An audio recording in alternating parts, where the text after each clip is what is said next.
Hello दोस्तों, कैसे हो आप सभी। आई होप आप सभी बहुत अच्छे होंगे। तो दोस्तों, हम लोग आज स्टार्ट करेंगे एक नया चैप्टर और उस चैप्टर का नाम है बहुपद, है ना। चैप्टर का नाम क्या है? बहुपद, यानी कि पॉलिनोमियल। ठीक है, अभी हम लोग थ्योरी देखेंगे।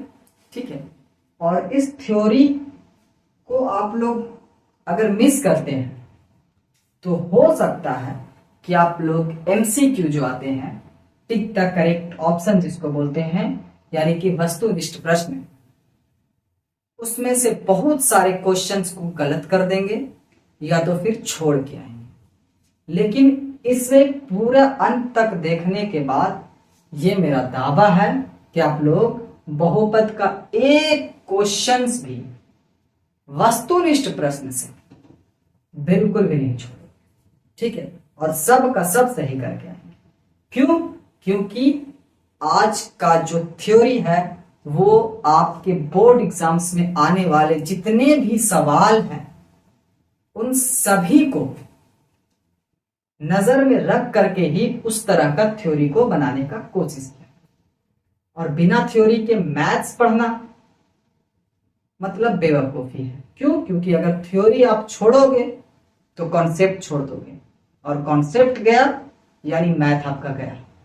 ठीक है, फॉर्मूला रट के सीधा मैथ सॉल्व करने वाला जो आदत है वो तो बाबू आप लोग को सिर्फ पासिंग मार्क्स तक ले जा सकता है, और गलतियां होने की चांसेस तो है। ठीक है, तो इसलिए आप लोग इस थ्योरी को पूरा ध्यान से सुनेंगे।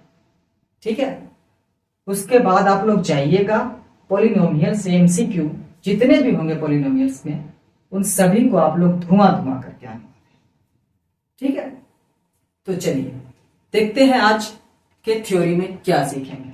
ठीक है, तो चलिए सबसे पहले देखते हैं बहुपद पॉलिनोमियल का डेफिनेशन, परिभाषा को, कि बहुपद होता क्या है, उसकी पहचान क्या है।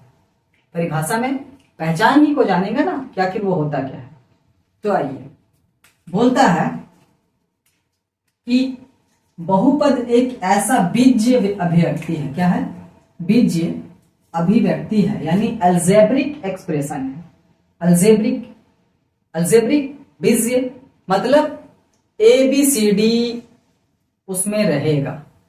अल्फा बेटिक चीज जो होते हैं ABCD, ये सब क्या रहेंगे? उसमें रहेंगे। अलजेब्रा जहां पे आएगा वहां पे ABCD आएगा ही आएगा। ABCD के बिना अलजेब्रा का नामो निशान नजर नहीं आएगा।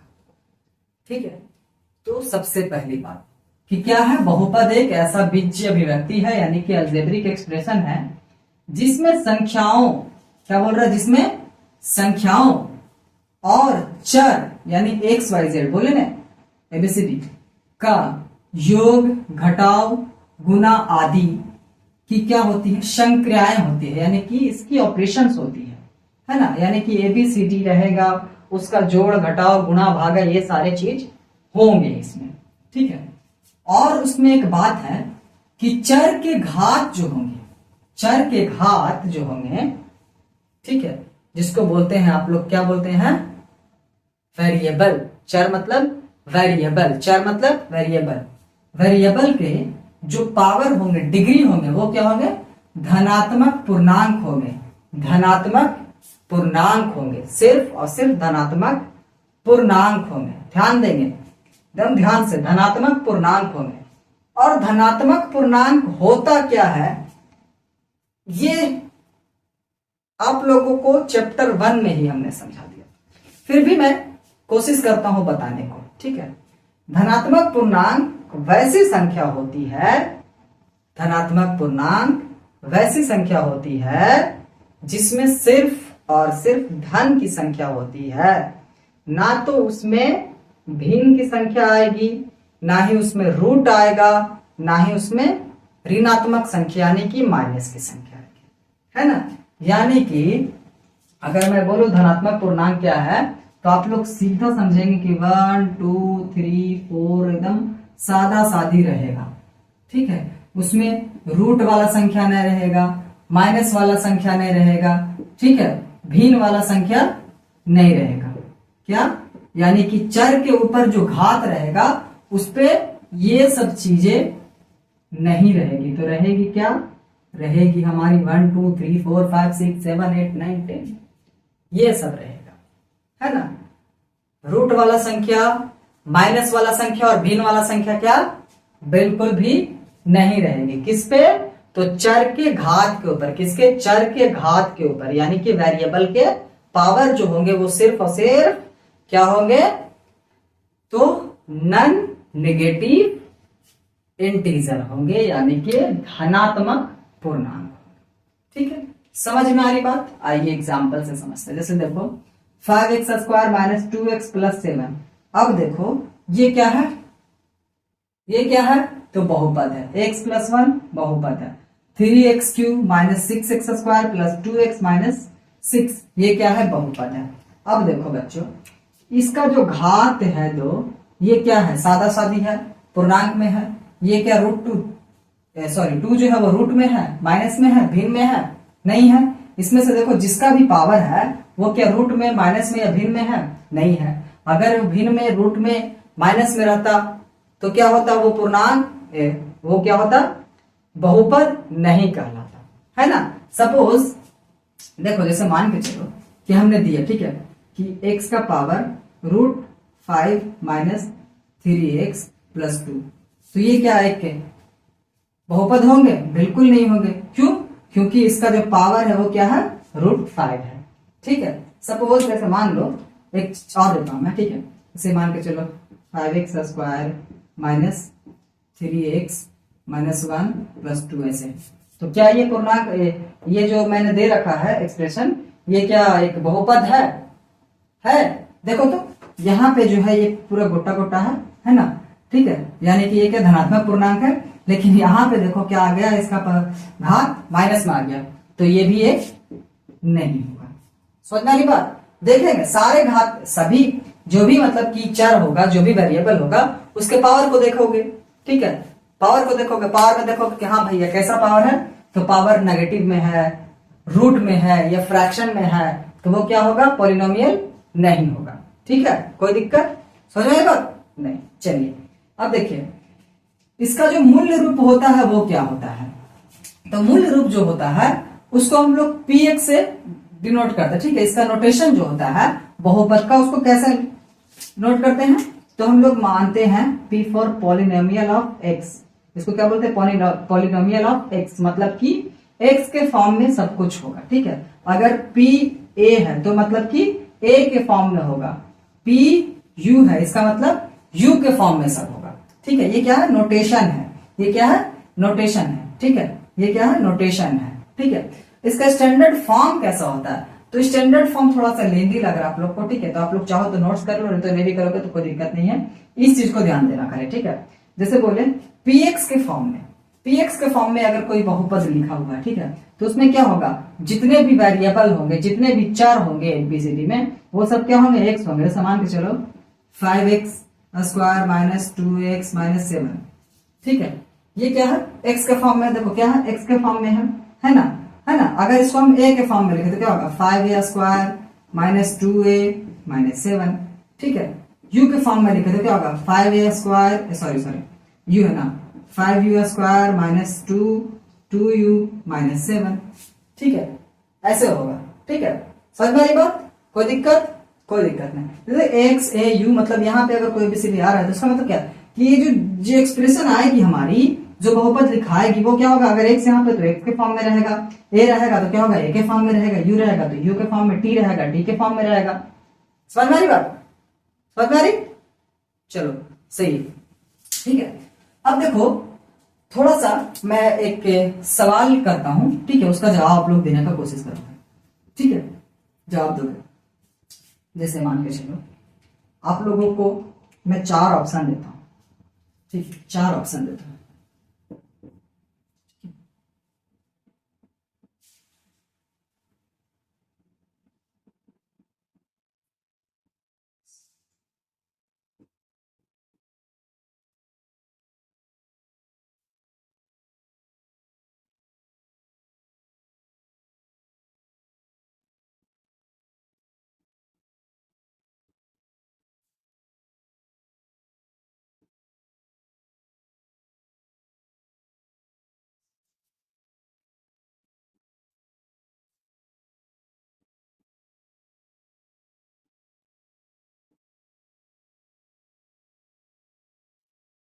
चलो 3 ऑप्शन है, ठीक है। अब इन तीनों में से बताओ हमको किसमें से बहुपद कौन है।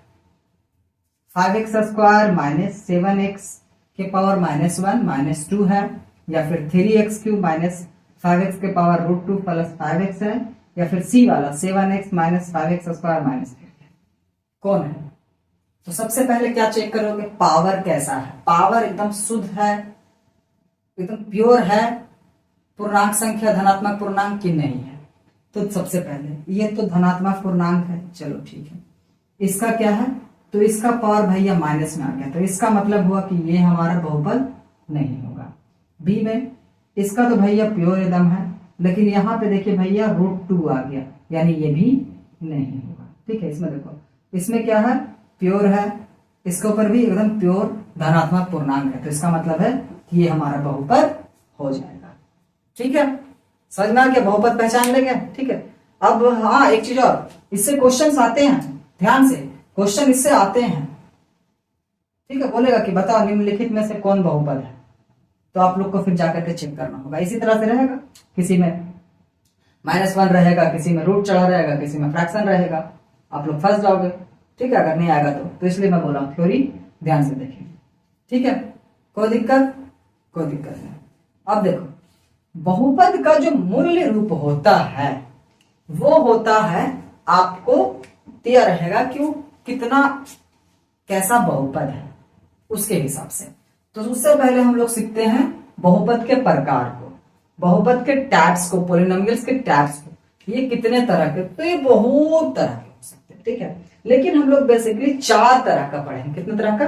4 तरह के बहुपद को पढ़ेंगे।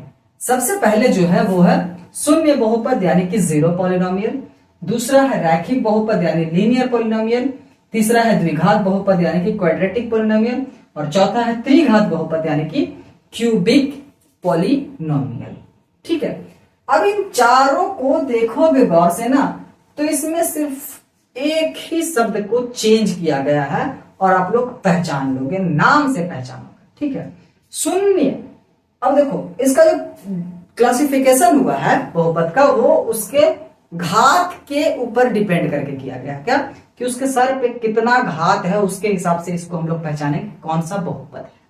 ठीक है, शून्य बहुपद क्या होता है? देखो, शून्य बहुपद होता है जिस बहुपद का घात क्या होगा, शून्य हो, या जिसमें मात्र अचर पद हो। क्या हो? मात्र अचर पद हो, यानी कि क्या हो, कांस्टेंट वैल्यू हो, जिसका वैल्यू चेंज ना होता हो, वही तो उसको हम लोग बोलते हैं शून्य बहुपद। अब देखो, इसमें इसका जो x का वैल्यू है बच्चा, वो क्या है, 0 है, यानी कि शून्य बहुपद है। अधिकतम घात जो है क्या है, शून्य है।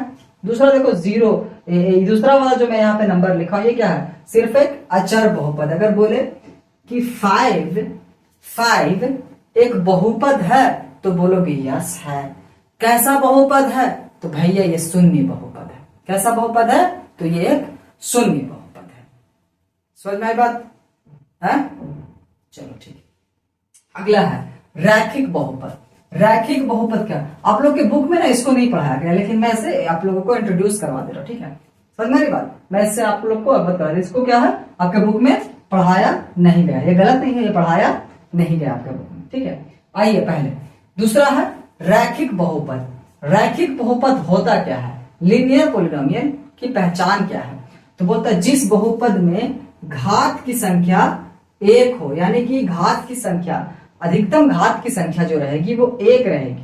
घात की संख्या जो अधिकतम होगी वो क्या रहेगी, 1 रहेगी, तो वो क्या होगी, रैखिक बहुपद। क्या होगी, रैखिक बहुपद, यानी कि इसकी जो फॉर्म होगा, इसका स्टैंडर्ड फॉर्म जो होगा बच्चों, वो होगा ax + b = 0, जहां a 0 के बराबर नहीं होगा। इस सभी में देखो से, इस सभी में होगा a does not equal to 0, मैं लिखना भूल गया था। ठीक है, इसमें भी होगा a does not equal to 0। ठीक है, देखो क्या होगा, ax + b = 0, जहां पे a का वैल्यू जो होगा, यानी ये जो होगा, ये 0 नहीं होना चाहिए। अगर ये 0 हो जाएगा तब क्या होगा, अगर a की वैल्यू 0 हो गया तब क्या होगा, तो क्या होगा बताओ। तो आओ देखो मैं समझाता हूं कि अगर मैं इसे मिटा देता हूं, ठीक है, इसे मिटाता हूं। अगर सपोज रैखिक बहुपद है, रैखिक बहुपद है यानी कि ax plus B does equal to 0, ऐसा मतलब कि ये रैखिक बहुपद की पहचान है। अब बोले हैं कि a does not equal to 0, यानी a का वैल्यू अगर 0 हो गया तो बोल रहा नहीं होना चाहिए, लेकिन अगर हो गया तब क्या हो जाएगा, अगर हो गया तब क्या हो जाएगा, ये भी सवाल उठता है ना। तो आइए हो जाएगा तब क्या होगा। अगर a का वैल्यू 0 हो गया, सपोज a बराबर जो है वो 0 हमको मिल गया, तो क्या हो जाएगा, ठीक है। जैसे यहाँ पे 2x माइनस 3 है, 2x माइनस 3 है, 2x माइनस 3, ये क्या है हमारा एक लीनियर पॉलिनोमियल है, रैखिक बहुपद है, लेकिन बोल रहा है कि ये जो वैल्यू है ये a का वैल्यू, किसका वैल्यू है, a का वैल्यू, और ये किसका है, b का वैल्यू, ये a है, ये a है, ये a है, और ये क्या है, b है। लेकिन बोल रहा है a का वैल्यू अगर 0 हो गया, यानी कि 0x माइनस 3, तब क्या होगा। तो बच्चा 0 में अगर 1 से मल्टीप्लाई होगा तो वैल्यू क्या होगा, 0 होगा और -3, यानी सिर्फ -3 बचेगा। अब एक बात बताओ, लीनियर पॉलिनोमियल होने के लिए घात का होना कितना जरूरी है, तो 1 होना चाहिए। किसके ऊपर, तो चर के ऊपर। तो इसमें तो चर ही गायब हो गया है, इसमें वेरिएबल ही गायब हो गया है। तो ये अब लीनियर बचा है, ये लीनियर बचा है क्या, नहीं बचा है। क्यों, क्योंकि इसमें चर पद जो है वो क्या हो गया, गायब हो गया, वेरिएबल क्या हुआ, गायब हो गया। क्यों, क्योंकि 0 हो गया था a के बराबर। ठीक है, समझ में आई बात, है ना। चलिए गुड। अब देखो खेला क्या है। दूसरा है द्विघात बहुपद, क्वाड्रेटिक पॉलिनोमियल। इसमें क्या है, जिस बहुपद में अधिकतम घात की संख्या 2 हो। अधिकतम घात की संख्या कितनी होनी चाहिए, तो अधिकतम घात की संख्या 2 होनी चाहिए। घात की संख्या क्या होनी चाहिए, 2 होनी चाहिए। तो वो क्या हो जाएगा, द्विघात बहुपद। द्वि मतलब 2, रैखिक मतलब 1 और त्रि मतलब 3।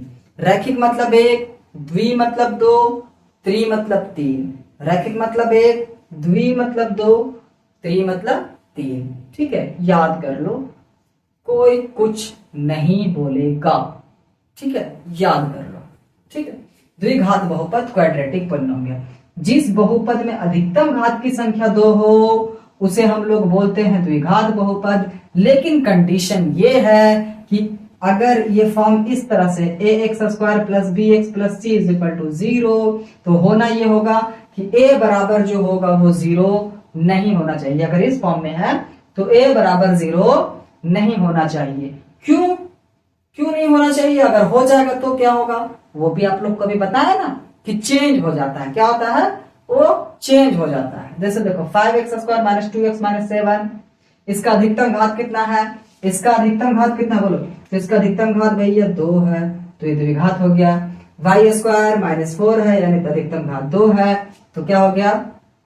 ठीक है, अब देखो पद जो होगा ना, पद बहुपद, यहां देखो सीधी सी बात है, बहु और पद 2 चीज आ रहा है। ठीक है, तो बहु का मतलब क्या होता है, बहु का मतलब ज्यादा, और पद का मतलब क्या होता है, टर्म्स। पद का मतलब क्या होता है, टर्म्स। समझे, देखो इसमें देखो 2 पद है, इसमें कितना पद है, 3 पद, 1 पद 2 पद 3 पद। क्या हुआ, 1 पद 2 पद 3 पद, इसमें 2 पद है, लेकिन घात क्या है, 2 है। घात क्या है, 2 है, तो क्या हो गया, ये द्विघात बहुपद, इसका नाम पड़ गया द्विघात। द्विघात यानी 2 ठो घात है, ऊपर जो घात लगा वो क्या है, 2 ठो है, तो क्या हो गया, द्विघात बहुपद। अब देखो यहाँ पे x² माइनस √3x, √3x, ये जो रूट है ना बाबू, ये 3 पे है, ये रूट क्या है, 3 पे है, x पे नहीं है। तो क्या हो जाएगा, ये जो है ये हमारा द्विघात बहुपद हो जाएगा। ये क्या हो जाएगा, द्विघात बहुपद। क्यों, क्योंकि इसका भागात जो है वो 2 है। ठीक है, अब देखो सपोज बोले कि a बराबर 0 नहीं होना चाहिए। अगर a बराबर 0 होगा तो क्या, अगर a यहाँ पे अगर ये 5 जो a है, ठीक है, और इसका वैल्यू हम 0 कर दे तो 0x हो जाएगा, तो फिर बचा क्या, 2x माइनस 7 बच जाएगा, -2x माइनस 7 बच जाएगा। तो फिर अधिकतम घात क्या हो जाएगा, इसमें हम लोग देखेंगे 1। तो ये द्विघात बहुपद नहीं कहलाएगा, ये बहुपद कहलाएगा, लेकिन कौन सा बहुपद कहला जाएगा, फिर ये रैखिक कहला जाएगा अगर a का वैल्यू 0 होगा तब। समझ में आ रही बात, समझ में आ रही है। चलो अगला है त्रिघात बहुपद यानी कि क्यूबिक पॉलिनोमियल। क्या है? Cubic polynomial. अब देखो ये क्या है, इसमें भी कुछ नहीं है। जिस बहुपद में अधिकतम घात की संख्या 3 हो, जिस बहुपद में अधिकतम घात की संख्या 3 हो, उसे हम लोग त्रिघात बहुपद कहते हैं। इसका स्टैंडर्ड फॉर्म क्या होगा? तो a x cube plus b x square plus c x plus d is equal to 0, जहां ए बराबर 0 नहीं होना चाहिए। अगर इसमें ए बराबर 0 हो गया तो ये चीज को खा जाएगा, तो बचेगा B x square plus c x plus D, यानी कि फिर ये क्या हो जाएगा, इसका अधिकतम घात 2 हो जाएगा, तो ये क्या हो जाएगा, द्विघात हो जाएगा। b बराबर 0 होगा तब भी चलेगा, c बराबर 0 होगा तब भी चलेगा, d बराबर 0 होगा तब भी चलेगा। ठीक है, इसमें ये सब 0 हो सकता है, लेकिन जिसका घात अधिकतम है उसका चर का जो वैल्यू है वो 0 नहीं होना चाहिए। अगर वो 0 हो गया तो क्या होगा, वो उस कैटेगरी का बहुपद, वो उस कैटेगरी का पॉलिनोमियल नहीं रह जाएगा, बल्कि वो किसी और कैटेगरी में चला जाएगा। समझ में आई बात? समझ में आई बात? आइए इसका example 3x cube minus 2x square plus x minus 1, ये क्या हो गया, त्रिघात। क्यों? क्योंकि इसके अधिकतम बहुपद, इसके अधिकतम घात जो है वो क्या है, 3 है। अगला है √2x क्यूब माइनस 3। अब देखो इसमें 2 ठो ही पद है, लेकिन हम लोग घात देखते हैं ना, इसकी घात क्या है, √3 है सिर्फ, है ना। अब देखो ये चर जो है, चर का वैल्यू भिन्न भी हो सकता है, ठीक है, रूट भी हो सकता है, नेगेटिव भी हो सकता है, लेकिन घात का वैल्यू सिर्फ और सिर्फ धनात्मक पूर्णांक रहेगा, रूट में, भिन्न में और नेगेटिव में नहीं रहेगा। ठीक है, देखो x minus 3 minus x square minus x Q है ना, 3 minus x square minus x Q है, तो ये क्या हो जाएगा बताओ, ये क्या हो जाएगा बोलो तो ये भी हमारा त्रिघात होगा। क्यों? क्योंकि इसमें अधिकतम घात जो है वो हमारा 3 है।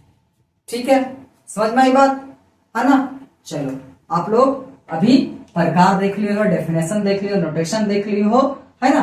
आप लोग को अगर बोलेगा कि इसमें से द्विघात बहुपद कौन है, तो आप लोग खोजोगे कि भैया 2 घात किसका है। ठीक है, 2 घात मिल गया, फिर देखोगे कि भाई 2 घात है, तो देखना कि भाई वो जो घात है 2 वाला, वो नेगेटिव में तो नहीं है, रूट में तो नहीं है, भिन्न में तो नहीं है। अगर नहीं है तो उस ऑप्शन को टिक कर लो, आपका 1 नंबर तक। ठीक है, कोई दिक्कत? कोई दिक्कत नहीं। ठीक है, तो चलिए फिलहाल आप लोग इसे नोट कीजिए, फिर मैं इसे अरेंज करके आप लोग को बताता हूं।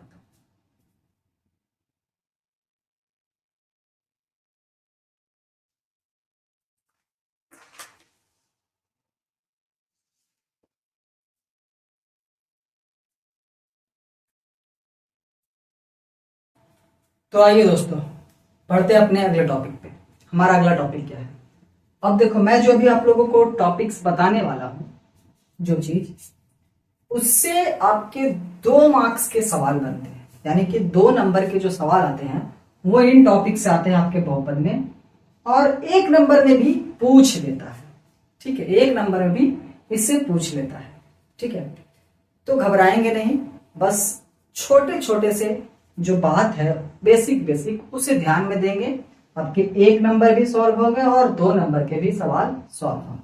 ठीक है, फिर उसके बाद कुछ ऐसे सवाल आते हैं जो आपके एनसीईआरटी का जो बुक है उसमें उस तरह के सवाल नहीं है। ठीक है, लेकिन जो और भी बहुत से बुक है, कैसे सिन्हा का, जिसको स्टूडेंट फ्रेंड्स के नाम से भी उस बुक को जानते हैं, RS अग्रवाल का, इन सब बुक से कुछ कुछ क्वेश्चंस को उठा करके हमारे MCQ में डाल देता है। ठीक है, जब से MCQ मतलब कि बना है तब से, ठीक है, यानी 2018 से ऐसे सवाल देते हैं, उसको थोड़ा सा कैलकुलेशन करने का जरूरत है, बाकी आपके आंसर आपके सामने होता है। तो कोई बात नहीं, आइए देखते हैं इस टॉपिक को। ठीक है, देखिए क्या है कि बहुपद के शून्यक, जीरोस ऑफ पॉलिनोमियल। अब इससे सवाल ऐसे आते हैं, देखो वैसे बोलेगा, आपसे पूछे कि एक बात बताओ, अगर कोई रैखिक बहुपद है तो उसमें उसका शून्यक कितना होता है। कोई द्विघात बहुपद है तो उसमें उसका शून्यक क्या होता है, त्रिघात बहुपद है तो उसमें उसका शून्यक कितना होगा, ये सवाल है ना। तो आपके MCQ में पूछ भी लेता है कि बताइए द्विघात बहुपद का अधिकतम शून्यकों की संख्या क्या होगी। अधिकतम मतलब रहेगा शून्यकों की संख्या क्या होगी। ऑप्शन में रहेगा 1, 2, 0, 3। तो आप क्या करोगे? तो उसके लिए इन टर्म्स को याद करना होगा, इन चीजों को ध्यान में रखना होगा, तो आपके 1 मार्क्स आ जाएंगे। अब मैं जो 1 मार्क्स 2 मार्क्स कह रहा हूं ना, तो इसे आप लोग एक मार्क्स का महत्व समझिए, ठीक है। अगर किसी बंदे का 300 मार्क्स में से 1 मार्क्स कम गया है, यानी कि 299 मार्क्स आया, यानी 299 मार्क्स आया है, तो वो जीवन भर सेकेंड डिवीजन कर रहा है। क्यों? क्योंकि फर्स्ट डिवीजन के लिए 300 मार्क्स लाने होते हैं, तो वो 1 मार्क्स के वजह से वो क्या हो जाएगा, सेकेंड डिवीजन हो जाएगा। समझ में आ रही बात? तो सोचिए कैसे होगा आपको। तो एक मार्क्स को आप लोग मैथ्स में जरा ध्यान से रखें, ठीक है। और मैथ्स ही एक ऐसा सब्जेक्ट है जिसमें 100 में 100 मार्क्स आते हैं, बाकी के किसी भी सब्जेक्ट में आपके 100 में 100 मार्क्स नहीं मिलेंगे, ठीक है। हो सकता है भूल चूक से दे दे आपके बोर्ड एग्जाम में, लेकिन 100 में 100 मार्क्स जो आता है वो सिर्फ मैथ में ही आ सकता है। क्योंकि इसमें राइटिंग वगैरह उतना मसला नहीं करता, इसमें कैलकुलेशन और आंसर आ गया, मार्क्स आपको मिल जाएगा। समझ में आई बात? ठीक। तो बोलता है रैखिक बहुपद में एक शून्यक होते हैं। कितने होते हैं? एक शून्यक। क्यों? क्योंकि उसके घात की संख्या 1 होती है। द्विघात बहुपद में, यानी जिसके घात 2 होते हैं, उसमें शून्यकों की संख्या 2 होती है। त्रिघात बहुपद में शून्यकों की संख्या 3 होगी। क्यों? क्योंकि इसमें घात क्या होगा? 3 होता है ना। उसी तरह बोल रहा है, इसको नोट्स में जो मैं लिखा हूं उसे ध्यान में देंगे। यदि कोई एन घात वाले बहुपद है, यानी किसी का एन घात, यानी कि किसी का 4 घात वाला बहुपद है, 5 घात वाला है, तो उसमें कितना होगा? तो बोल रहा है यदि एन घात वाले बहुपद है तो उसके शून्यकों की संख्या होगी एन, यानी कि जितना घात होगा उतना ही शून्यक होगा। ठीक है। अब ये सवाल जो बच्चा, ये अगर आप लोग पॉलिटेक्निक का एग्जाम दोगे, डिप्लोमा का, ठीक है, ITI का एंट्रेंस एग्जाम निकालोगे, तो वहां पे भी इससे सवाल पूछ लेता है। ठीक है। तो जो निकालना चाहते हो वो भी इसे प्रिपरेशन करो, कोई बड़ी बात नहीं है। वैसे भी 10 का जो सिलेबस होता है उसी पे आता है, थोड़ा बहुत इधर उधर से आता है, लेकिन आप 10 का सिलेबस पढ़ के जाओगे अच्छा से, थोड़ा बहुत 9 से, ठीक है, तो आपका काम हो जाएगा। ठीक है, आपका एडमिशन हो जाएगा, एंट्रेंस एग्जाम आप लोग क्लियर कर लोगे। ठीक है। तो अभी फिलहाल बोर्ड एग्जाम का प्रिपरेशन कर रहे हैं हम लोग, तो इधर ध्यान दें कि बोल रहा है यदि कोई एन घात वाला बहुपद है, यानी कि अगर किसी का घात 4 है, चतुर्घात बहुपद है, तो उसके शून्यक कितने होंगे? तो 4 होंगे। त्रिघात यानी 3 घात है तो उसके शून्यक 3 होंगे, यानी कि जिसका जितना घात उसका उतना शून्यक। ठीक है, कोई बात, कोई डिस्टरबेंस नहीं है। चलिए अब देखो, मैं पढ़ा रहा हूं जो वो द्विघात त्रिघात को डिटेल्स में पढ़ेंगे। ठीक है, इससे सवाल क्या आता है? देखो, द्विघात बहुपद से क्या सवाल आना बोलता है, यदि px यानी बहुपद यदि x के फॉर्म में है, यानी ax square plus bx plus c के फॉर्म में है, और उसका शून्यक जो हम लोगों को मिलेगा अल्फा बीटा हो सकता है। अल्फा बीटा जो है ये एक ग्रीक लेटर है। ठीक है, अल्फा बीटा जो है ये ग्रीक लेटर है। ठीक है, तो इन अल्फा बीटा गामा थीटा ये सब तुम लोग यूज करोगे। ठीक है, मैथ्स में यूज करोगे। ठीक है, alpha beta gamma theta in सब चीजों को यूज करोगे मैथ्स। ठीक है, ट्रिग्नोमेट्री आएगा तो वहां पे ये सब चीज आपको बहुत ज्यादा देखने को मिलेगा। ठीक है, तो बोल रहा है यदि कोई बहुपद द्विघात बहुपद है ax square plus bx plus c के शून्यक जो है, उसके जो शून्यक निकलेंगे वो अल्फा और बीटा निकलेंगे, तो उन शून्यकों का जो योग होगा, यानी 2 ठो आपके शून्यक मिलेंगे, जैसे 2 4 -3 और 6 ऐसा कुछ करके शून्यक आपको दिया हुआ है, तो बोल रहा उसका जो योग करेंगे, उन शून्यकों का योग करेंगे, तो उसका योग क्या आएगा? तो योग का मतलब यहाँ पे जैसे 3 और 2 है तो उसको जोड़ देना नहीं होता है, उसका उस शून्यकों का योग का जो फॉर्मूला है वो कुछ इस तरह से है कि उन शून्यकों का, इसको मैं अगर एक्सप्लेन करूं अच्छा से तो काफी ज्यादा वक्त लग जाएगा। ठीक है, अगर आप लोगों को डिटेल चाहिए होगा तो आप लोग कमेंट कीजिएगा, तो मैं इसे एक्सप्लेन करके अच्छा से एक अच्छा सा वीडियो बना करके दे दूंगा। ठीक है, ताकि अभी वीडियो ज्यादा लंबा ना हो, तो इसलिए मैं इसे एक्सप्लेन नहीं कर रहा हूँ, बस इसके जो मेन पॉइंट है मैं उसे आप लोगों के सामने जाहिर कर रहा हूँ। ठीक है, तो शून्यकों का जो योग होगा, यानी अल्फा और बीटा का योग जो होगा वो होगा क्या, माइनस एक्स का गुणांक, माइनस एक्स का गुणांक बटा एक्स स्क्वायर का गुणांक। अब देखो बाबू, एक्स का गुणांक कौन है, बी है, और एक्स स्क्वायर का गुणांक कौन है, तो ए है। एक्स स्क्वायर का गुणांक कौन है, तो ए है ना।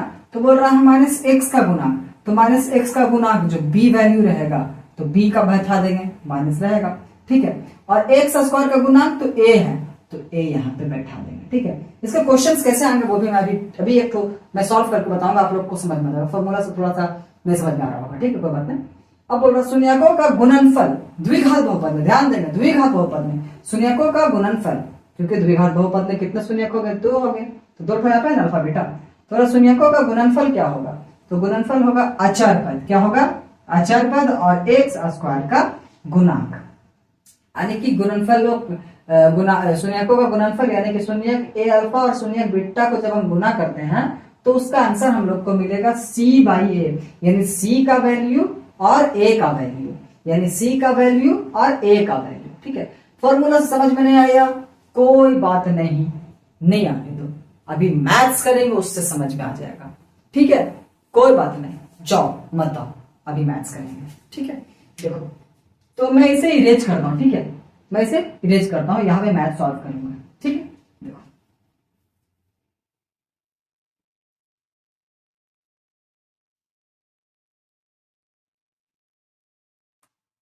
देखो जैसे कि कोई मैथ्स में देता हूं आपको,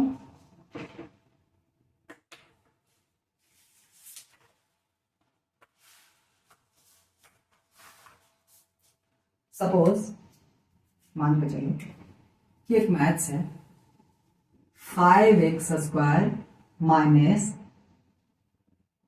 3x माइनस 7, ठीक है, माइनस 7 इसका, ठीक है। तो बोलेगा कि इसका बहुपद यानी px इतना इतना के शून्य का योग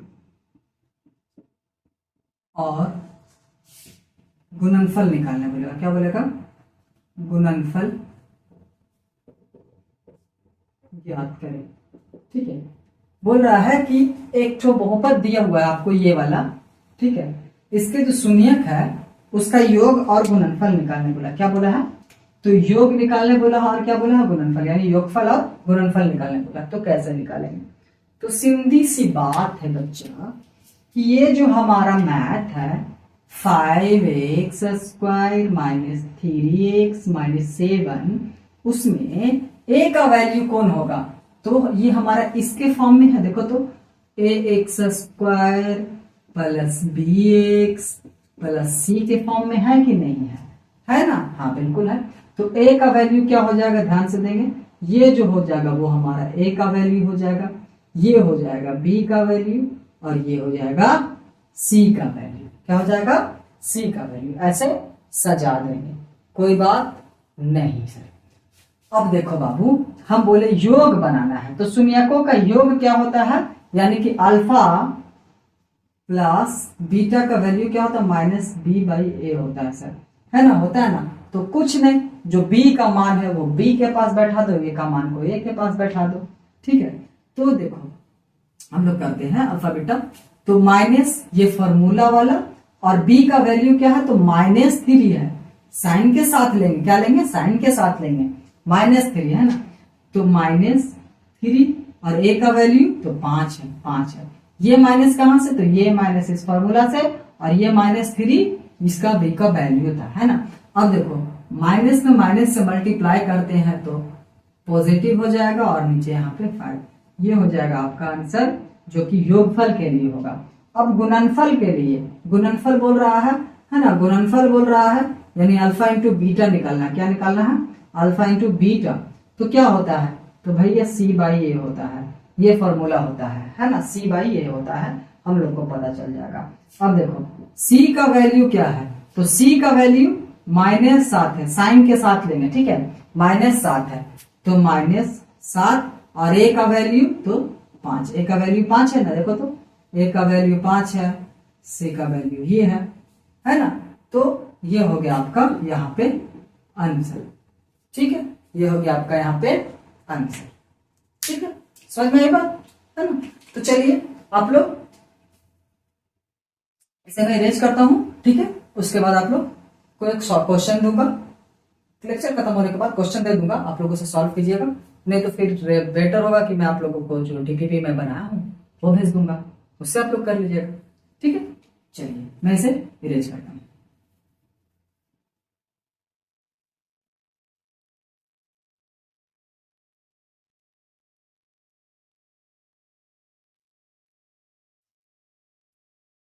ठीक है, अब देखो, अब आते हैं हम लोग त्रिघात बहुपद में। त्रिघात बहुपद मतलब कि कितना घात? 3 घात। और 3 घात मतलब शून्य कितना?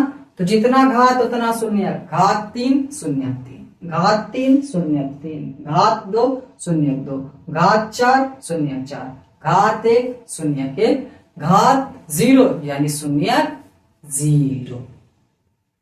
समझ में आया बात? तो त्रिघात बहुपद में शून्य निकालना है। यदि px यानी कोई बहुपद ax³ bx² plus cx plus d का जो शून्यक होगा वो 3 शून्यक होगा। क्यों? क्योंकि भैया हम आपको बता चुके हैं कि त्रिघात बहुपद में जितना घात उतना शून्यक। तो त्रिघात यानी 3 ठो घात है, तो इसमें शून्यक कितना निकलेगा? 3 ठो निकलेगा। तो 3 ठो जो शून्यक है, सपोज मान लेते हैं कि अल्फा बीटा और गामा है, इसको क्या बोलते हैं? गामा। वाई लिख के ऐसे थोड़ा सा तिरछा मार दो तो ये गामा हो जाता है। बीटा में क्या है? नीचे तिर दो, और अल्फा में क्या है? ऊपर खींच दो। ठीक है, ये सब क्या है? तो ये सब ग्रीक के अल्फाबेट है। ठीक है। तो क्या होगा? शून्यकों का योग क्या होगा? तो अब देखो, जो शून्यकों का योग बोल रहा, तो शून्यक मतलब इसमें तीनों शून्यक का योग करना है। क्या करना है? तीनों शून्यक का योग करना है। तो शून्यकों का योग जो है यानी अल्फा बीटा और गामा का योग, यानी alpha plus beta plus gamma जो होगा वो क्या होगा? तो वो होगा -b/a। मतलब भैया यानी कि -x² का गुना क्या है लिखा होगा ना? क्या? सॉरी, हाँ, -x² का गुणांक। ठीक है, यहाँ क्या था? x का गुणांक था, यहाँ पे क्या है? x² का गुणांक बटा में जो आएगा वो x³ का गुणांक आएगा, x³ का गुणांक आएगा। यानी alpha plus beta plus gamma बराबर -b/a हो जाएगा। ठीक है, कोई डॉट नहीं होना चाहिए। ठीक है, अब देखो एक और क्वेश्चन आता है, दो शून्यकों के गुणनफल का योग। दो शून्यक लेंगे, उसको गुना करेंगे और फिर उसका योग करेंगे, तब हमारा क्या आंसर आएगा, ये बोल रहा है। तो उसके लिए फॉर्मूला होता है x का गुणांक, क्या बोल रहा है? x का गुणांक और बटा x³ का गुणांक। नहीं समझ में आया? यानी alpha beta plus beta gamma plus gamma alpha बराबर क्या होगा? तो c/a होगा। मैंने जो घेर के रखा, इसे आप लोग अपने दिमाग में घर बना करके रख ले। क्या करें? अपने दिमाग में घर बना करके रख ले।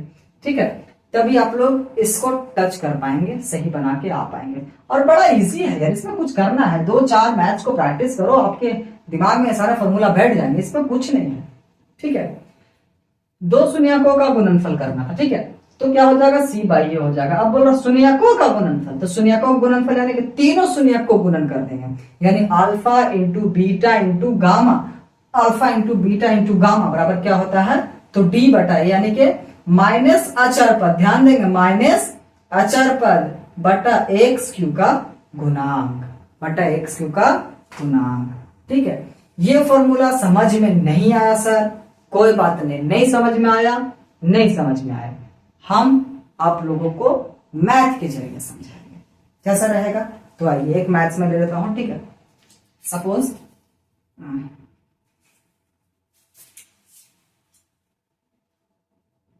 2x³ minus 3x² minus 5x plus 7, ये एक बहुपद है, ये एक बहुपद है। इसका योग निकालना है, फिर दो शून्य गुणनफल करके योग निकालना है, और फिर क्या है? शून्यकों का गुणनफल करना है। यानी कि अगर हम इसका अल्फा प्लस बीटा और प्लस गामा निकाले तो क्या हो जाएगा? तो alpha plus beta plus gamma बराबर क्या फॉर्मूला होता है भैया? -b/a होता है ना? होता है। चलो, तो सबसे पहले b a c d ये सब है कौन कौन तो देखते हैं। ठीक है, तो देखो बच्चा, ये जो इसका स्टैंडर्ड फॉर्म है वो कुछ इस तरह से है कि नहीं है? देखो तो, ax³ plus bx² plus cx plus t। ये जो साइन है वो मैटर नहीं करेगा। ठीक है, साइन चेंजिंग हो सकता है। ठीक है, ये स्टैंडर्ड फॉर्म है, स्टैंडर्ड फॉर्म में तो सब प्लस में रहते हैं, माइनस में नहीं लेते हैं, है ना। स्टैंडर्ड फॉर्म क्या होता है, पॉजिटिवली लिया जाता है ना। तो देखो ए का वैल्यू कौन है, तो यहाँ पे भैया ए का वैल्यू जो होगा वो कौन हो जाएगा, ए का वैल्यू कौन हो जाएगा, तो ए का वैल्यू जो होगा वो हो जाएगा 2, बी का वैल्यू हो जाएगा 3, सी का वैल्यू हो जाएगा 5 और डी का वैल्यू हो जाएगा 7, डी का वैल्यू हो जाएगा 7। ठीक है, समझ में आ रही बात, समझ में आ रही मेरी बात, एकदम समझ में आ रही भैया। तो चलिए अब एक बात बताओ, b का वैल्यू क्या है, तो भैया -3 है, माइनस पहले से फॉर्मूला वाला, माइनस पहले से फॉर्मूला वाला, और b का वैल्यू -3 है ना। और a है ना, तो a का वैल्यू क्या है, तो 2 है, a का वैल्यू 2 है, तो माइनस इंटू माइनस यानी प्लस, यानी कि 3/2, ये हमारा हो गया आंसर। अब दो दो करके गुणनफल करके करेंगे, यानी कि alpha into beta, beta into gamma plus alpha into gamma, alpha into gamma into gamma into alpha, है ना। ठीक है, आप कुछ भी ले सकते हैं। तो इसका होता है आपका c/a, क्या होता है, c/a। दो दो करके देखो, इसमें भी 2 ठो गुना किया तो c/a हुआ था, है ना, सिंपल। तो देखो c का वैल्यू क्या है, तो c का वैल्यू -5 है और a का वैल्यू 2 है, ये हमारा आंसर। ठीक है, अब अल्फा बीटा गामा b/a क्या होता है, d/a, तो d का वैल्यू 7 और a का वैल्यू 2, ये हमारा हो गया आंसर। ठीक है, फॉर्मूला पे जिसको बैठाने आता है, फॉर्मूला पे जिसको बैठाने आता है वो इस मैथ्स में फोड़ देंगे।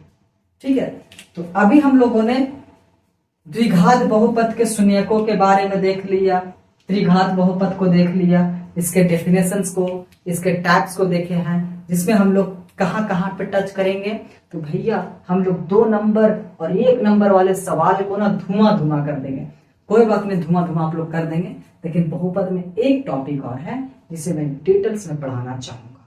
ठीक है, तो उसके लिए एक नया वीडियो बनेगा। ठीक, तो आप लोग आज हम जो पढ़ाए हैं उसे सही से ध्यान से देख लेंगे, प्रैक्टिस करेंगे।